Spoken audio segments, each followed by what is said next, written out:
If you can fly that helicopter, I'll marry you right here and now. Then I hope you're ready for takeoff, Mr. Ellery.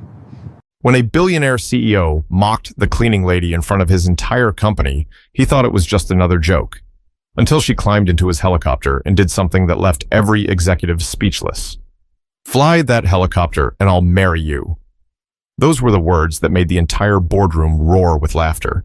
Everyone except one person, the woman holding the mop. It happened on a humid Friday afternoon at a company retreat in Sedona, Arizona.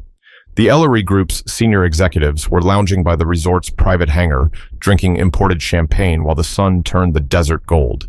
Grant Ellery, the man who owned everything in sight, the building, the aircraft, the people's time, stood in the center, relishing the attention.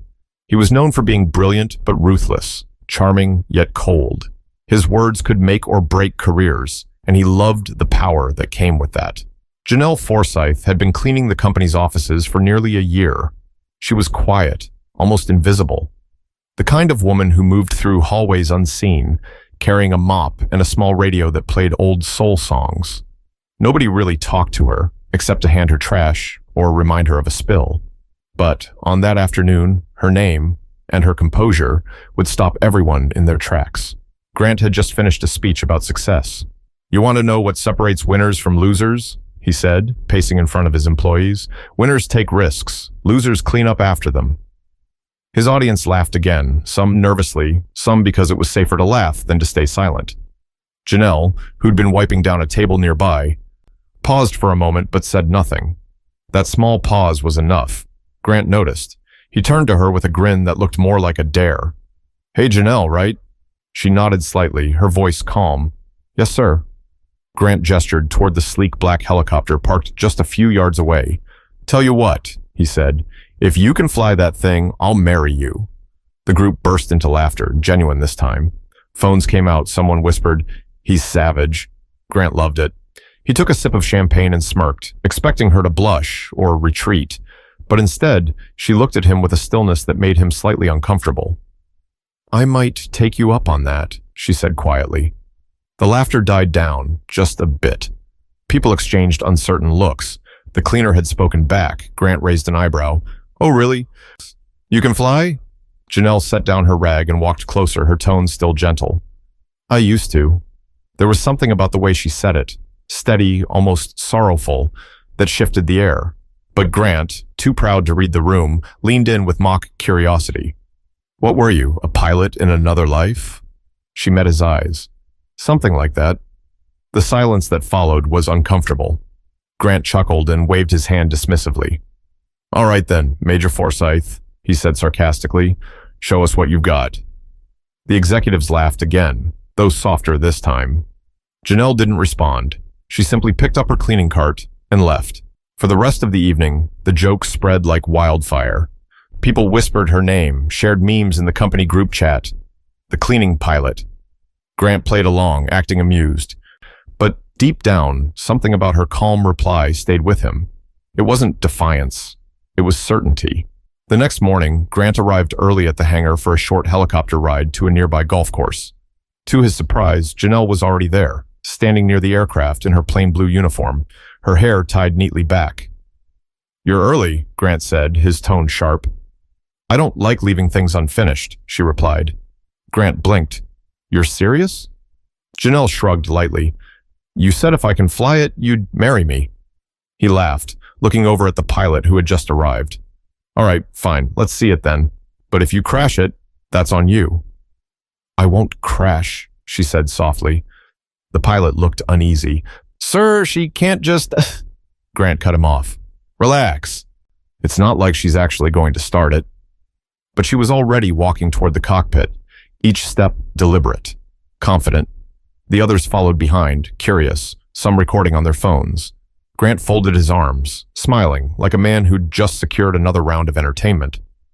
Inside the cockpit, Janelle sat down and started flipping switches.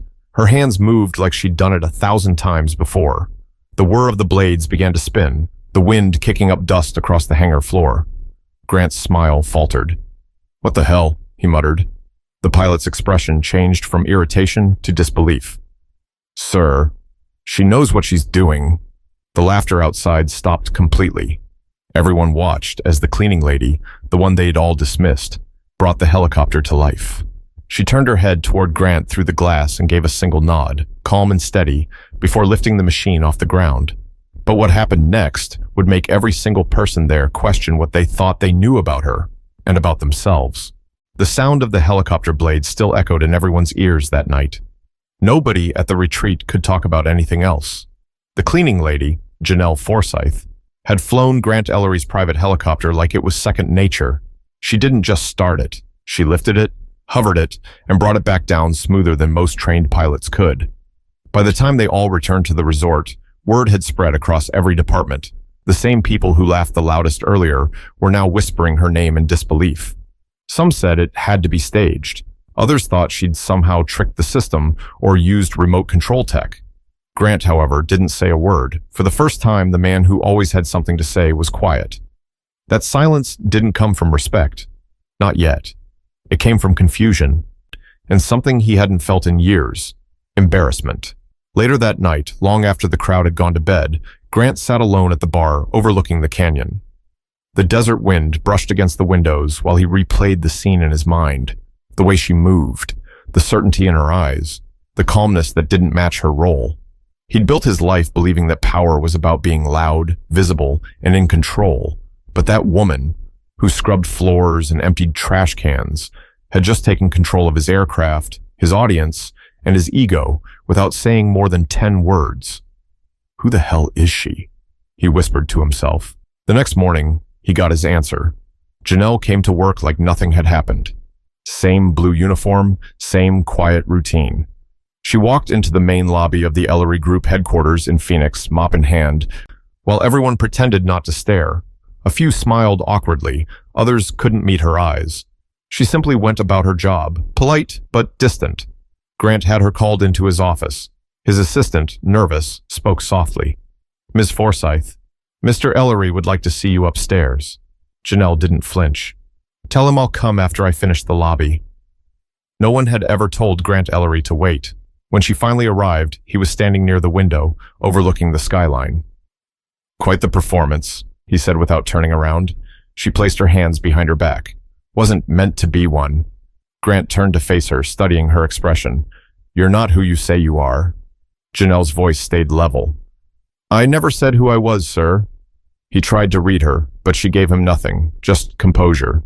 "You flew that helicopter better than my pilot," he said. "How?" "I used to fly," she replied. Grant leaned against his desk. "For who? Some private company?"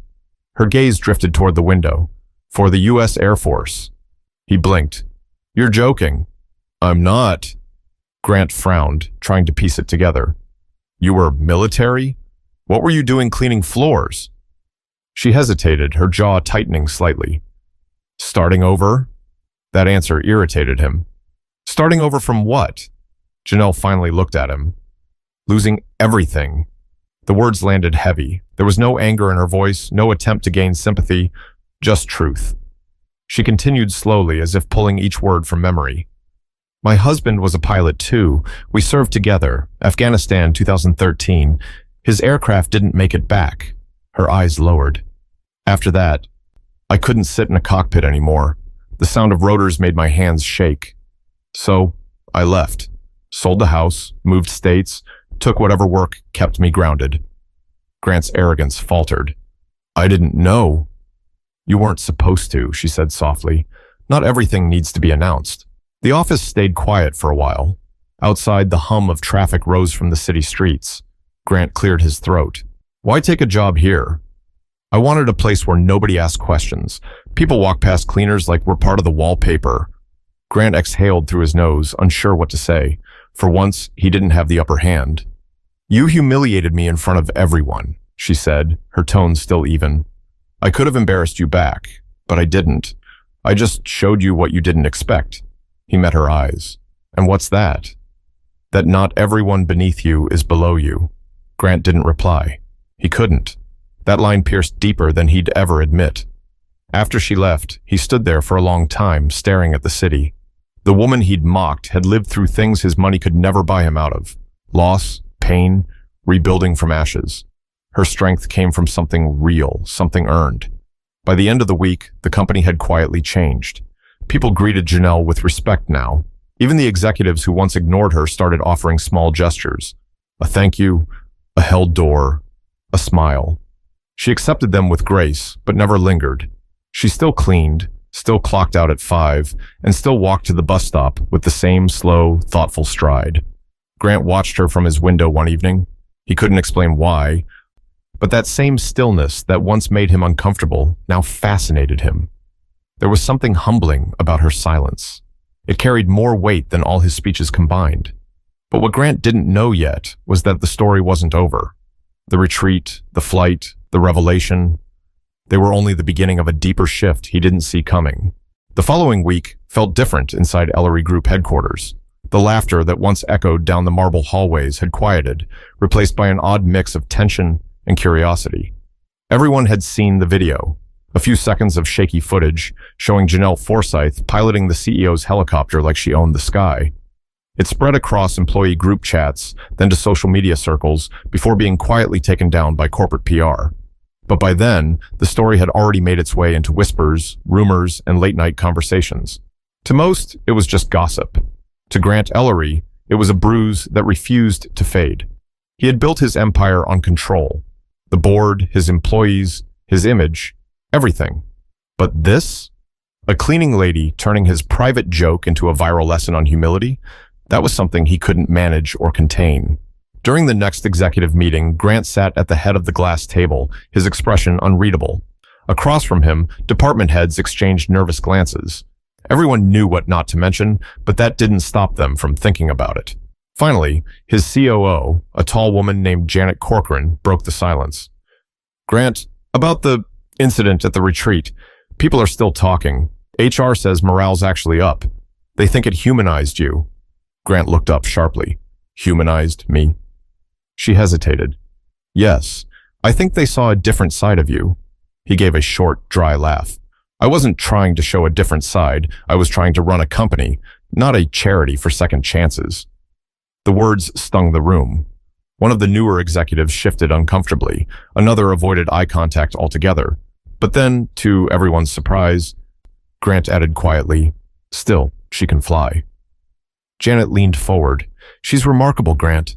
Maybe it's time to stop treating people like they're defined by their job titles." Grant didn't answer. He looked out the window instead at the sun glinting off the downtown skyline. Deep down, he hated to admit that Janet was right. But something inside him wasn't ready to surrender to that truth. Later that afternoon, while walking through the lobby, Grant spotted Janelle. She was polishing a brass handrail near the main elevator. For a brief moment, he considered walking past, but something compelled him to stop. "Ms. Forsythe," he said. She turned, calm as always. "Mr. Ellery." He studied her. "You've become quite the topic around here." She didn't look flattered. "That's temporary." "You think so?" "I know so. People have short memories." Grant smirked faintly. "I'm not sure I do." She paused, then said quietly, "Then maybe you'll remember to treat people differently next time." He opened his mouth to reply, but the elevator chimed. She stepped inside, pressed the button, and said before the doors closed, "Some lessons are expensive. Don't waste this one." Grant stood there, staring at the elevator doors long after they shut. That brief exchange stayed with him all day. By the end of the week, Grant called a surprise company-wide meeting, something he rarely did. The auditorium filled with hundreds of employees, buzzing with speculation. When he walked on stage, he looked uncharacteristically subdued. "I've always believed success is about dominance," he began. "About being the loudest, smartest, most relentless person in the room. But lately, I've realized something else. Sometimes, the people who say the least have already seen more than we ever will." The crowd listened, unsure where he was going. "There's someone here who reminded me of that," he continued. "Someone I wronged. Someone who showed me that leadership isn't about how high you fly, but how grounded you stay." For the first time, Grant's voice softened. "Ms. Forsythe, would you come up here?" The room shifted. Heads turned as Janelle, sitting in the back row in her work uniform, hesitated. She didn't want the attention, but the crowd began to clap. First a few, then everyone. Reluctantly, she walked to the stage. Grant faced her. "You taught me something valuable," he said, "and I think the company needs to hear it too." Janelle spoke gently into the microphone. "I didn't mean to teach anyone a lesson, sir. I just wanted to show that everyone carries something unseen." The audience grew silent. Grant looked at her with genuine respect. "You've done more than that." Then from somewhere in the crowd, someone shouted, "Tell us how you learned to fly." Laughter broke out, but Janelle didn't smile. "My husband taught me," she said simply, "and the day I lost him, I thought I'd lost that part of myself too. I was wrong." The room went still again. Grant swallowed hard, caught off guard by her honesty. When the meeting ended, no one left talking about quarterly profits or sales targets. They talked about Janelle, her grace, her strength, and the quiet dignity that humbled an empire. Grant walked her to the elevator afterward. "You could have destroyed me," he said softly. She shook her head. "That wouldn't have taught you anything." He smiled faintly. "You're right. I needed to be reminded that being powerful isn't the same as being right." She gave him a small, knowing look. "Then you're already learning." The elevator doors opened. She stepped inside and turned back toward him. "You'll find more strength in listening than talking, Mr. Ellery." The doors closed, leaving Grant alone again, staring at his reflection in the mirrored panel. For once, he didn't see a man in control. He saw someone learning what control really meant. But as his company's culture began to change, not everyone welcomed it. And soon, the mockery that started this all would spark something far bigger and more personal than either of them could have expected. 2 weeks after the company meeting, Grant Ellery decided to host another executive retreat, this time at a private property just outside Flagstaff, Arizona, surrounded by pine-covered hills and open sky. It was meant to be a fresh start, a symbolic way of turning the page. Yet beneath the polite smiles and carefully rehearsed speeches, something electric lingered between him and Janelle Forsythe, an unfinished conversation that hovered like a shadow. Janelle wasn't supposed to attend. She was there only because Grant requested her presence under the guise of logistics support. That alone stirred murmurs among the staff. Some joked he was trying to impress her. Others thought he was planning another public apology. But the truth was simpler and deeper. He wanted to understand her. When the group arrived, Grant's helicopter stood gleaming on the tarmac once again, catching the sunlight like a dare. Most people walked past it with awe. Janelle, however, glanced at it the way one looks at an old photograph, with a quiet ache only she could feel. That evening, as the executives gathered around a fire pit after dinner, the conversation inevitably circled back to the same memory. "Grant," said Janet Corcoran, smiling cautiously, "are you going to make any more marriage offers tonight?" The table laughed. Grant rolled his eyes but played along. "Depends who's volunteering," he said. His tone was lighter this time, but when he noticed Janelle standing a few steps away clearing glasses, his chest tightened. He stood up and walked toward her. "Still flying under the radar, Miss Forsythe?" Her lips curved faintly. "It's quieter down here." He glanced at the helicopter again. "I've been thinking about that day." She didn't respond. "I realized something," he said. "That flight wasn't about you proving me wrong. It was about you reminding me what courage looks like." Janelle looked at him, her expression unreadable. "Courage isn't loud. It's just the decision to keep going when no one expects you to." Her words hit him harder than he expected. "You make it sound simple." "It's not," she said, "but it's always necessary." They stood there in silence for a moment, the crackle of fire filling the space between them.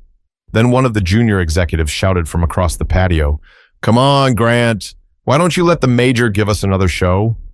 The laughter was instant. Grant's first instinct was to snap at him, but Janelle spoke first. "If that's what you want," she said calmly. The group quieted. Even Grant froze. "Janelle, you don't have to." "I know," she said, "but sometimes people only listen when they see." Without another word, she walked toward the helicopter. The others followed, a mixture of excitement and disbelief spreading through the crowd. Grant hesitated, unsure whether to stop her or let her go. The night air was cool, the stars bright above the dark outline of the mountains. Janelle climbed into the cockpit, her movements deliberate, familiar. The machine came alive under her touch. The lights, the switches, the blades slicing through the stillness. "Grant," Janet whispered, standing beside him, "she really shouldn't be flying at night." But Grant didn't move. She knows what she's doing. The helicopter lifted off slowly, gracefully, its rotors stirring the air like a heartbeat.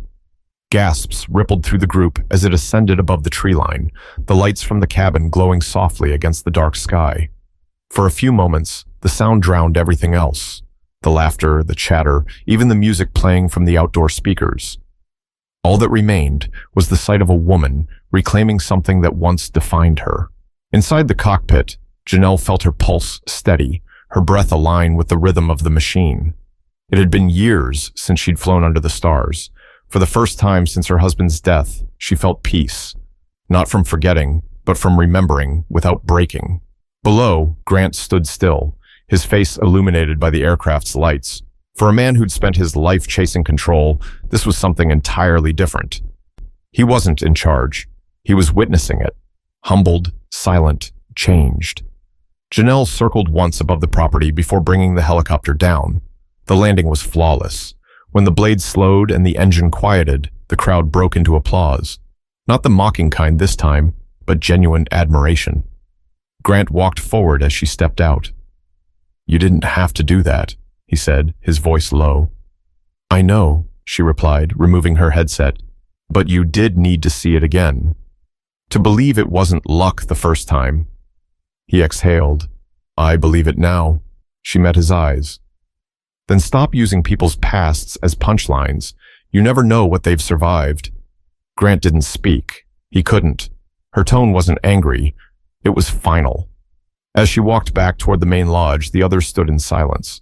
Janet turned to Grant and murmured, "You realize she just made you look like a student in front of your own class." He managed a faint smile. "Good. Maybe I needed a teacher." The rest of the night passed quietly. No one joked anymore. The next morning, Grant ordered a company-wide initiative, scholarships for veterans, hiring programs for service members, and an internal policy ensuring all staff, no matter their position, received recognition for their work. But none of it was about PR. It was about her. Yet, even as Grant tried to make amends publicly, a storm was building privately, one that would test both his sincerity and Janelle's faith in forgiveness. The following Monday, back in Phoenix, the office buzzed with talk about the retreat. Videos of Janelle's midnight flight had once again found their way online before the company could stop them. Employees whispered about her skill, her composure, her story. For once, the gossip wasn't cruel. It was reverent. People admired her. But admiration has a strange way of turning into intrusion. By midweek, reporters started calling. Someone had leaked her name to a local news outlet. Within days, the story appeared under a headline that read, "Billionaire CEO humbled by former Air Force pilot turned cleaner." The article painted Janelle as a tragic hero, a woman who lost everything only to expose the arrogance of the powerful. It went viral overnight. Grant's PR team panicked. Investors started asking questions. Board members wanted to know how a private incident became a national headline. Inside the company, opinions split. Some saw Janelle as an inspiration, while others resented the attention she brought. Grant summoned her to his office again. She entered quietly, her uniform neat, her face calm. "You wanted to see me?" He gestured for her to sit. "You've seen the news?" "I have," she replied. He sighed. "This wasn't supposed to happen. You're being dragged into something ugly." She gave a faint, knowing smile. "You mean you're being dragged into something ugly?" He met her eyes. For once, there was no hint of superiority. "You're right, but you don't deserve this either. You didn't ask to be a story."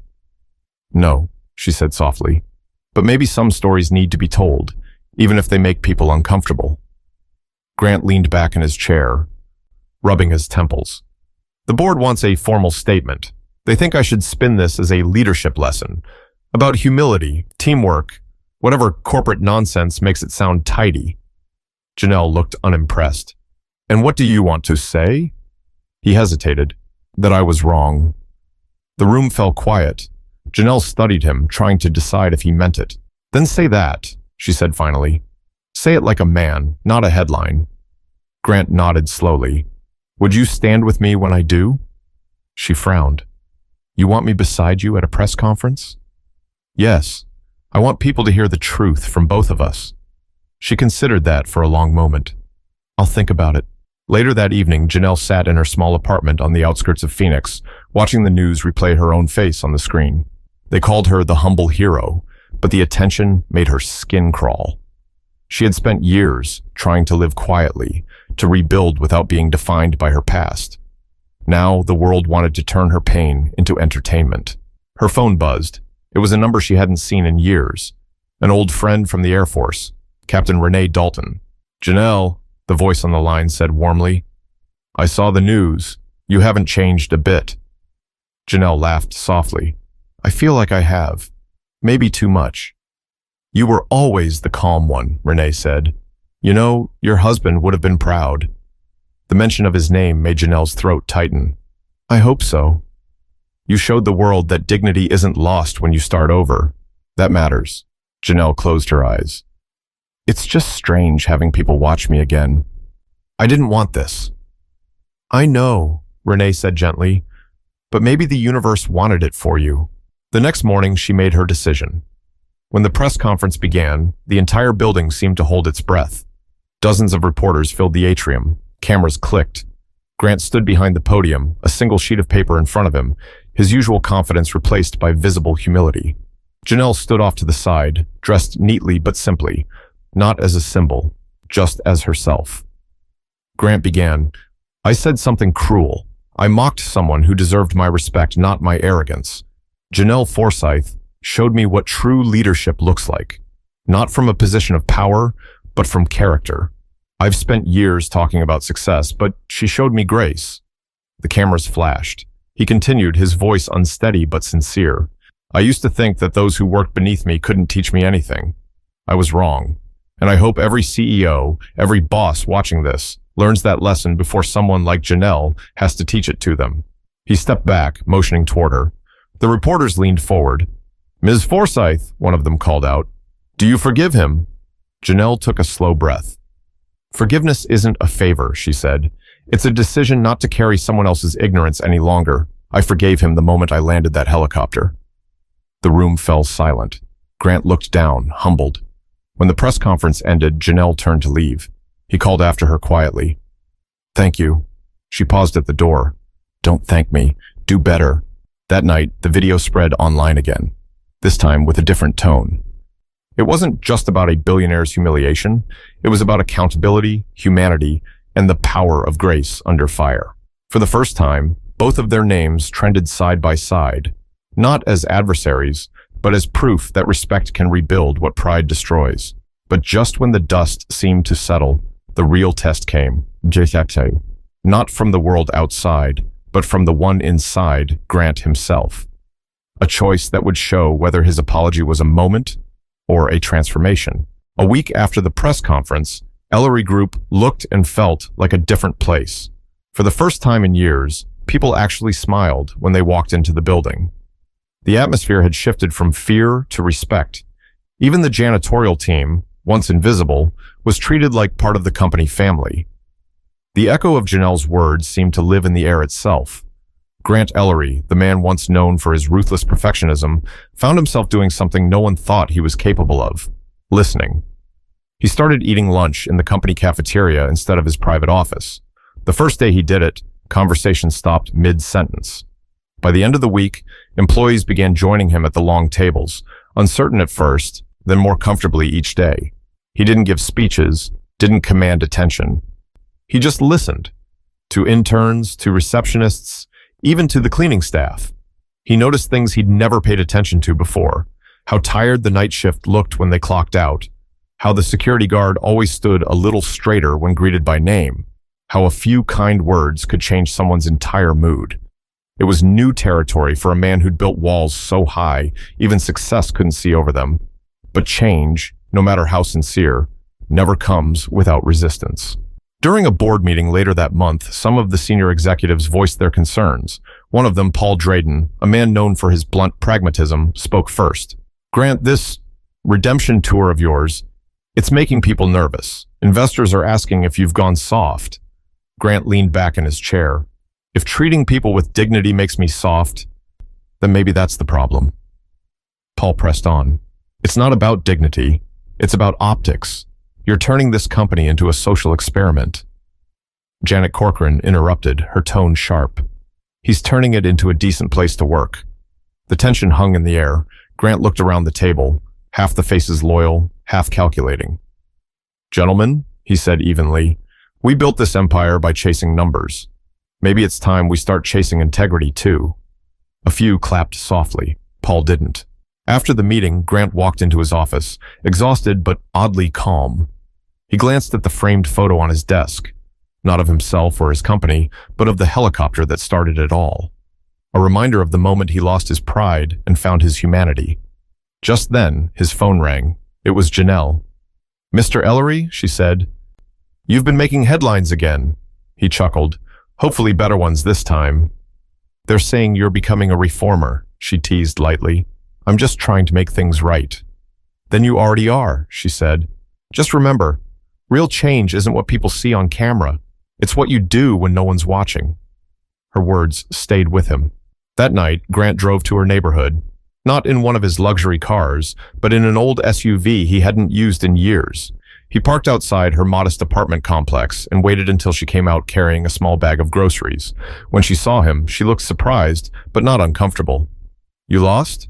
He smiled. Maybe. I thought I'd stop by and see how you're doing. She nodded toward the grocery bag. Doing fine, still working, still living. He followed her to the door, offering to carry the bag, but she waved him off. Inside, the apartment was simple, but warm. Bookshelves lined with worn paperbacks, photos of her husband in uniform, and a single model helicopter on a side table. You kept it, he said softly. I built it, she replied. When I couldn't fly anymore, I built models. It helped. Grant took a slow breath. I've been thinking about starting a foundation for veterans who can't find work after service. I'd like you to help me lead it. She blinked, taken aback. I clean your offices, Mr. Ellery. I'm not a board member. He shook his head. You're exactly what it needs. Someone who understands what rebuilding really means. For the first time since he'd met her, she looked genuinely unsure. You really think people will take orders from a janitor? I think they'll follow someone who's earned respect, he said quietly. And that's you. Janelle studied him for a moment, then smiled faintly. You've changed. Maybe I'm finally learning, he said. A few weeks later, the Forsythe Initiative launched, a company-funded program offering scholarships and employment to veterans transitioning to civilian life. Grant made sure Janelle's name was on the project front and center. During the launch event, she stood beside him on stage once again, but this time the balance had shifted. They weren't CEO and cleaner anymore. They were equals, bound by something greater than position or pride. After the speech, as the crowd dispersed, Janelle turned to him. You've built something good here. Don't lose it chasing the next win. He nodded. Not this time. She smiled, the kind of smile that carried both peace and closure. Then you finally understand what flying means. Grant looked at her curiously. Flying? She gestured toward the sky. It's not about the height. It's about the trust, knowing you can lift off and still find your way back. He stood there, silent, watching her walk away. The desert air was warm, the sun just beginning to set behind the horizon. For the first time, Grant felt like a man grounded not by failure, but by purpose. But while their chapter seemed to close on peace, something deeper had taken root. A legacy that neither of them fully grasped yet, one that would ripple far beyond the walls of Ellery Group. 6 months later, the Forsythe Initiative had grown far beyond what anyone expected. What began as a small internal program at Ellery Group became a nationwide effort helping veterans reintegrate into the workforce. Companies across the country reached out, asking how they could replicate it. News outlets covered the story not for its drama this time, but for its impact. In the public eye, Grant Ellery had transformed. The once feared billionaire was now a man people described as thoughtful, even compassionate. Yet, despite the attention, he rarely spoke about his transformation. When interviewers asked what caused the shift, his answer was always the same. A woman named Janelle Forsythe taught me what leadership really means. He meant it every time. Janelle, on the other hand, kept her distance from the spotlight. She continued working at the company, not as a cleaner anymore, but as a mentor for the program she helped build. She refused titles, refused interviews, refused the notion that she was a hero. When a journalist once asked why she turned down recognition, she answered simply, "If you do something right, the reward should be the result, not the applause." That quiet humility became the foundation of everything the initiative stood for. One afternoon, Grant walked through the Veterans Training Center built in Janelle's name. The walls were lined with framed photographs, graduates, families, and stories of men and women rebuilding their lives.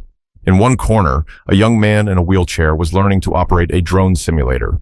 Another, with prosthetic limbs, was typing on a computer, smiling as he completed an application for flight school. Grant stopped beside him. "How's it going?" he asked. The young man looked up, grinning. "Better than it was 6 months ago, sir. They told me I'd never fly again. Guess they were wrong." Grant smiled softly. "Someone told me the same thing once." He looked toward the office where Janelle was seated, talking quietly with a new trainee. Her presence filled the space, not with authority, but with calm purpose. For the first time, Grant realized she didn't just change his company. She changed its heartbeat. Later that evening, the two of them stood on the rooftop of the center, watching the sun dip behind the Phoenix skyline.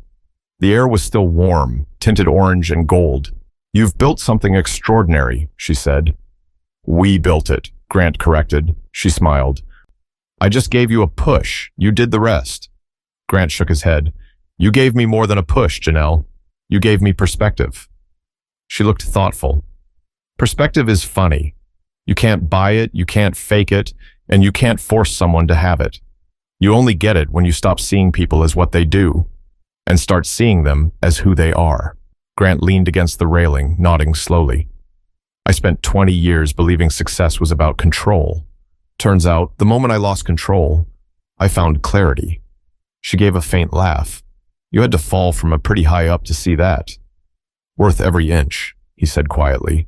A comfortable silence followed. Below them, the city lights began to glow, tiny specks stretching to the horizon. Grant turned to her and said, "You ever think about flying again?" Janelle's eyes softened. "Every day, but I think I already am. Just not in the way I used to." He smiled. "You know, I still haven't made good on that ridiculous bet." She chuckled. "You mean the one where you said you'd marry me if I could fly your helicopter?" He laughed, shaking his head. "That one. I meant it as a joke, but now I think you were the one person I couldn't afford to underestimate." She looked at him for a long moment, then said gently, "The best marriages, professional or otherwise, are built on respect, and I think we've both learned how to build that." The wind picked up slightly, rustling her hair. She turned toward the skyline again, her voice steady.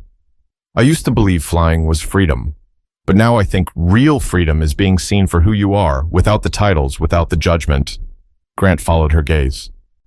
"And I used to believe success was power, but now I know success is impact. What changes after you leave the room?" For a long moment, neither of them spoke. The city stretched beneath them, alive and endless.